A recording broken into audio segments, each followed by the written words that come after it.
Hello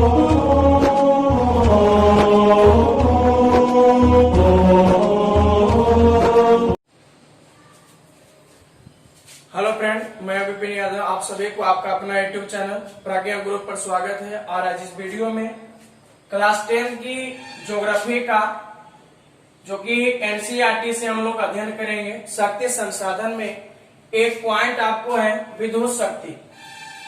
विद्युत शक्ति ऊर्जा का एक महत्वपूर्ण स्रोत है जो कि वर्तमान विश्व में विद्युत में प्रति व्यक्ति उपभोग की बात किया जाए तो विकास का एक सूचकांक माना जाता है। अप्रवाह में जल स्रोत से उत्पन्न शक्ति को जल विद्युत कहा जाता है। जब विद्युत के उत्पादन में कोयला हो, पेट्रोलियम, प्राकृतिक गैस से प्राप्त होता है या उसका उष्मा से प्राप्त होता है तो उसे ताप विद्युत कहा जाता है। इसके अतिरिक्त विद्युत का उत्पादन जब आणविक खनिज के विखंडन से किया जाता है तो जिसे परमाणु विद्युत भी कहा जाता है। यह भी ताप विद्युत का ही एक रूप है। देखिए, तो विद्युत शक्ति जो है तीन प्रकार से हम लोग पढ़ेंगे, तीन प्रकार से उत्पन्न किया जाता है: ताप विद्युत शक्ति, जल विद्युत शक्ति या परमाणु विद्युत शक्ति। ताप विद्युत शक्ति जब कोयला, पेट्रोलियम, प्राकृतिक गैस के उष्मा से प्राप्त होती हो तो उसे ताप विद्युत कहा जाएगा। जल विद्युत जब जल के स्रोतों से उत्पन्न विद्युत को हम लोग क्या कहेंगे? जल विद्युत कहेंगे। परमाणु विद्युत किसको कहेंगे? परमाणु विद्युत जो है इसके अतिरिक्त विद्युत का उत्पादन जो होते हैं आणविक खनिजों के विखंडन से किया जाता है तो उसे हम परमाणु विद्युत के नाम से जानते हैं। आज पढ़ेंगे हम लोग जल विद्युत। जल विद्युत के बारे में भारत में जल विद्युत की बात किया जाए तो परंपराओं से जल का प्रयोग शक्ति के संसाधन के रूप में किया जाता है। प्रारंभ में जल से ऊर्जा प्राप्त करने की प्रक्रिया पवन चक्कियों द्वारा किया जाता था, लेकिन 20वीं सदी में जब सीमेंट, डायनमो और पोर्टलैंड सीमेंट द्वारा नदियों को बांधने की प्रक्रिया का आविष्कार हुआ तो इसके बाद जल विद्युत का विकास को तीव्रतर बढ़ा दिया और जल का अक्षयशील और नवीकरणीय संसाधन जिससे उत्पन्न शक्ति क्या होती है? प्रदूषण मुक्त होती है, इसमें प्रदूषण नहीं होती है। जल विद्युत उत्पादन के लिए सदावाहिनी नदी में प्रचुर जल की राशि नदी मार्ग में ढाल होना चाहिए, जल का तीव्र वेग होना चाहिए और प्राकृतिक जलप्रपात का होना अनुकूल भौतिक दशा है। ऐसा होना बहुत जरूरी है।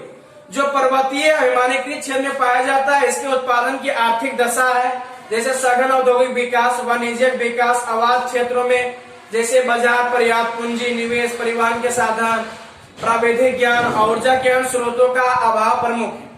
भारत में बात किया जाए तो भारत में सन 1897 ईस्वी में सर्वप्रथम दार्जिलिंग में प्रथम बार जल विद्युत संयंत्र की स्थापना हुई।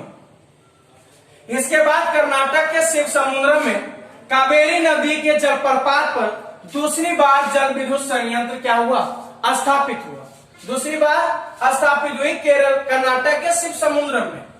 1930 तक पश्चिमी घाट पर्वतीय क्षेत्र में उत्तर प्रदेश, हिमाचल प्रदेश, तमिलनाडु और कर्नाटक आदि राज्यों में कई कह सकते हैं जल विद्युत संयंत्र को स्थापित कर दिया गया और 1947 तक आते आते भारत में 508 मेगावाट बिजली उत्पादन की जाने लगी। और इसके बाद स्वतंत्र भारत में पंचवर्षीय योजना के तहत जब भारत स्वतंत्र हो गया तो इसके बाद पंचवर्षीय योजना के तहत इस दिशा में सघन प्रयास किया गया और कई बहुउद्देशीय परियोजना बनाए गए ताकि जल विद्युत शक्ति समुचित और शीघ्र विकास हो सके। अब हम लोग जल वितरण के बारे में जानेंगे। जल विद्युत परियोजना के वितरण। तो जल विद्युत परियोजना के वितरण की बात किया जाए तो नदियों पर बराज बनाकर एक ऐसा उपाय करना जिससे सिंचाई के साधन, बिजली को उत्पन्न करना या पनबिजली के बाढ़ और रोकथाम करना, मिट्टी के काटना रोकना, मछली पालन, नहर के निर्माण द्वारा यातायात की सुविधा बढ़ाना और पर्यटन उद्योग हेतु रमणीक स्थानों का निर्माण आदि अनेकों लाभ एक ही समय के साथ साथ लिए जा सके तो ऐसे परियोजना बहुमुखी या बहुधंधी या बहुदेशीय परियोजना कहलाती है। भारत में ऐसे मुख्य परियोजना का अध्ययन जल शक्ति के वितरण पर प्रकाश डालेंगे। तो एक शब्द का हम प्रयोग किए बहुदेशीय परियोजना। तो बहुउद्देशीय परियोजना का मतलब है, या बहुउद्देशीय परियोजना उस परियोजना को कहेंगे जिससे कि अनेकों प्रकार के एक ही समय के साथ एक ही जगह से अनेकों प्रकार के लाभ हो सके। आपको भी पता है जैसे कि बिजली का उत्पन्न करना, बाढ़ के रोकथाम भी हो जाता है, मिट्टी के कटाव का रोकना भी हो जाता है, मछली पालन भी हो जाता है, नहर के निर्माण के द्वारा यातायात की सुविधा भी हो जाता है। अनेकों प्रकार के समय के साथ साथ लिए जा सके तो ऐसे परियोजना बहुमुखी, बहुधंधी या बहुउद्देशीय परियोजना कहलाती। भारत में ऐसे मुख्य परियोजना का अध्ययन हम लोग करेंगे।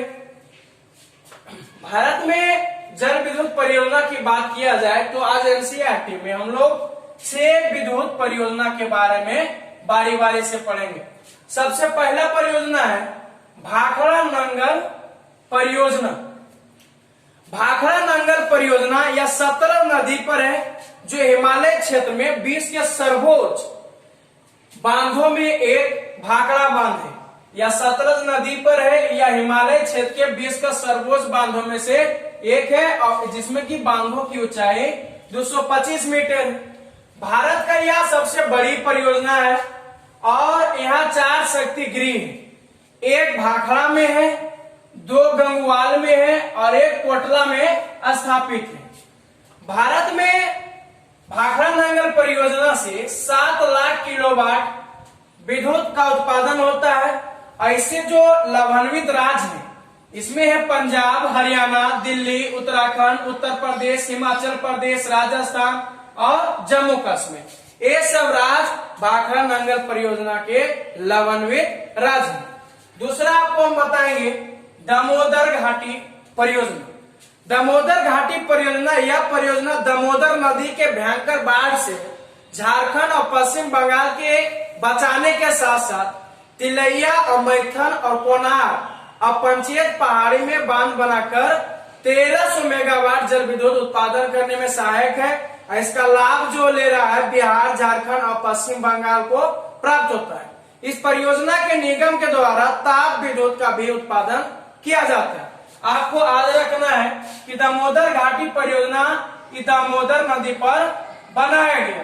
दामोदर नदी पर किस लिए बनाया गया, तो आपको बताएं कि भयंकर बाढ़ से झारखंड और बंगाल को बचाने के साथ साथ तिलैया में मैथन और कोनार और पंचेत की पहाड़ी में बांध बनाकर 1300 मेगावाट विद्युत का जल विद्युत का उत्पादन करने में सहायक है। और इसका लाभ जो है बिहार, झारखंड और बंगाल ले रहा है। बिहार, झारखंड और बंगाल को हो रहा है। तीसरा हम लोग पढ़ेंगे कोसी परियोजना। कोसी परियोजना पढ़ने से पहले हम लोग जानेंगे कि हम लोग भाखड़ा नंगल परियोजना पढ़े, दामोदर घाटी पढ़े, हाँ, तो तीसरा हम लोग कोसी परियोजना पढ़ेंगे। कोसी परियोजना की बात किया जाए तो यह उत्तर बिहार का एक अभिशाप जो कोसी नदी है, इस कोसी नदी पर बनाया गया, जो कि हनुमान नगर नेपाल में है। इस नेपाल में बांध बनाकर 20,000 किलोवाट बिजली का उत्पादन किया जा रहा है, जिसकी आधी बिजली जो है नेपाल को और आधी बिजली शेष बिहार को प्राप्त हो रहा है। आपको याद रखना है कि कोसी परियोजना उत्तर बिहार में बनाया गया, जो कि बिहार का एक अभिशाप नदी जो है कोसी नदी जो है, कोसी नदी बिहार का शोक नदी भी कहा जाता है। इस कोसी नदी पर बांध बनाकर ये बिजली का उत्पादन कर रहा है, जो कि हनुमान नगर नेपाल में है। हनुमान नगर नेपाल में है। यहाँ बिजली का उत्पादन जो है 20,000 मेगावाट कर रहा है। 20,000 मेगावाट विद्युत का उत्पादन हो रहा है। और इससे जो लाभान्वित राज्य है या लाभान्वित जो जगह है, इसमें आधा बिजली नेपाल चला जाता है और आधा बिजली बिहार को प्राप्त होती है। नेक्स्ट में हम लोग पढ़ेंगे रिहन परियोजना। चौथा नंबर में रिहन परियोजना। रिहन परियोजना की बात किया जाए तो यह सोन की सहायक नदी जो कि रिहन है, वो रिहन पर उत्तर प्रदेश में 1934 मीटर लंबा बांध बनाया गया और कृत्रिम झील जो कि गोविंद बल्लभ पंत सागर का निर्माण कर बिजली उत्पादित की जाती है। और इस योजना के अंतर्गत 30 लाख किलोवाट विद्युत उत्पादन करने में क्षमता रखता है। यहाँ का बिजली का उपयोग जो है रेणुकूट या एल्युमिनियम के उद्योग में या चूर्ण सीमेंट उद्योग में या मध्य भारत के रेल मार्गों को विद्युतीकरण हजारों नलकूपों के भी किए जा रहे हैं। आपको याद रखना है रिहन परियोजना सोन नदी पर है। सोन नदी के सहायक नदी रिहन पर है, रिहन नदी पर है या रिहन नदी पर है। यह सबसे कह सकते उत्तर प्रदेश में 934 मीटर लंबा है, या उत्तर प्रदेश में 934 मीटर लंबा है, 934 मीटर लंबा है। और यह कृत्रिम झील है वहां, जो कि जिसका नाम है गोविंद बल्लभ पंत सागर झील। उस गोविंद बल्लभ पंत सागर झील का निर्माण करके बिजली का उत्पादन किया जा रहा है। और कह सकते इस योजना के अंतर्गत 30 लाख किलोवाट विद्युत का उत्पन्न कर रहा है। 30 लाख किलोवाट विद्युत का उत्पादन हो रहा है। और इसे जो है लाभान्वित कौन कौन से हैं, तो इसका उपयोग जो है रेणुकूट के एल्युमिनियम उद्योग में जाता है और चूर्ण के सीमेंट उद्योग में जाता है। और मध्य भारत के रेल मार्गों का भी विद्युतीकरण और इसके नलकूपों के लिए भी किया जाता है। नेक्स्ट में हम लोग पढ़ेंगे हीराकुंड बांध जो है ये कह सकते हैं कि यह महानदी पर उड़ीसा में है, या विश्व के सबसे लंबा बांधों में से एक है, जो कि 4801 मीटर लंबा है। और इस बांध बनाकर 2.7 लाख किलोवाट बिजली उत्पादन किया जाता है। यहाँ उड़ीसा एवं आसपास के क्षेत्रों में कृत्रिम उद्योगों में इसका बिजली जाता है। हीराकुंड बांध यह महानदी पर है और उड़ीसा में, महानदी और उड़ीसा में कह सकते हैं कि यह विश्व के सबसे लंबा बांध है। विश्व का सबसे लंबा बांध हीराकुंड बांध है।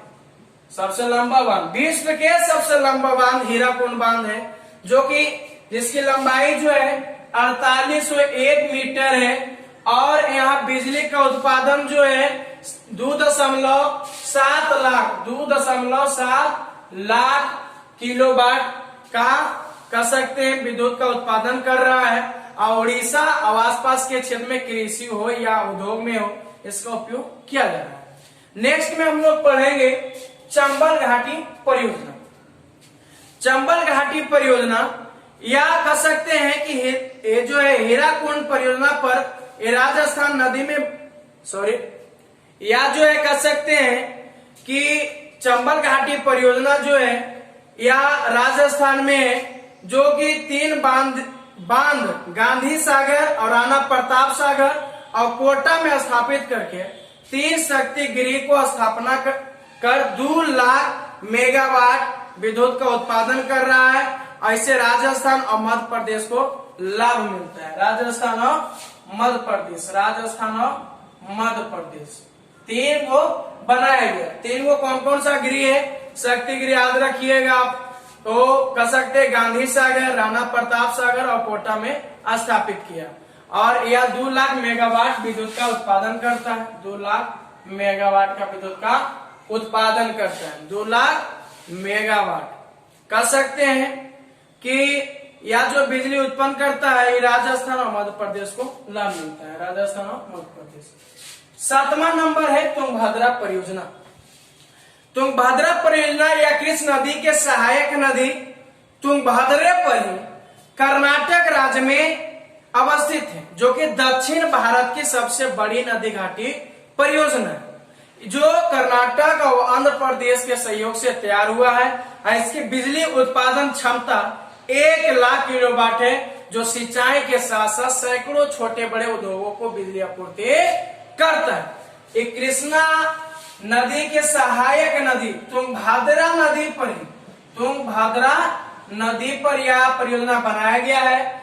यह परियोजना जो है कर्नाटक राज्य में है, जो दक्षिण भारत के सबसे बड़ी परियोजना, जो कि इसका लाभान्वित राज्य है कर्नाटक आंध्र प्रदेश है। और इसका कर्नाटक और आंध्र प्रदेश के सहयोग से तैयार हुआ। और इसकी बिजली उत्पादन क्षमता जो है कह सकते हैं कि 1,00,000 किलोवाट है, 1,00,000 किलोवाट है।